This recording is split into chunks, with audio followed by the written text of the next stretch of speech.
la famille commence en 1849 dans la région lyonnaise. À l'heure d'aujourd'hui, on a 700 variétés de pivoine. Notre famille a créé environ une quarantaine de variétés.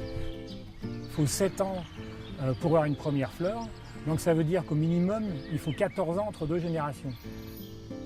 L'Officinalis, c'est une espèce sauvage qu'on trouve aujourd'hui dans la montagne, de la Drôme, pas loin d'ici, et plus bas aussi d'ailleurs, et qu'on trouvait au Moyen-Âge et puis à la nuit des temps. La pivone officinalis et ses variétés étaient cultivées donc, au Moyen-Âge dans les monastères par les moines, d'abord pour leurs propriétés médicinales et par la suite c'est arrivé pour leur valeur ornementale.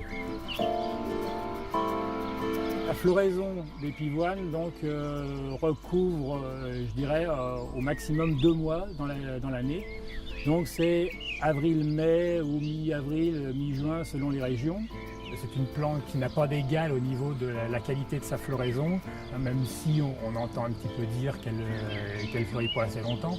Mais elle a besoin de ça pour être ce qu'elle est, pour être aussi grosse, pour être aussi belle finalement.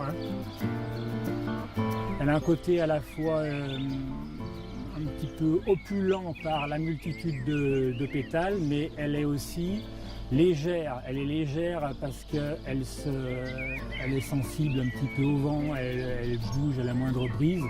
Le parfum, il y a des variétés qui sont réellement parfumées. Vous avez des parfums de citron, vous avez des parfums un petit peu qu'on pourrait approcher du muguet, et il y en a qui sentent un peu la rose. Vous avez des parfums qui sont un peu plus frais, un petit peu plus campagnards. Ça sent un peu l'herbe coupée parfois. C'est pas dur d'avoir une passion pour une plante qui a autant de valeur, quoi.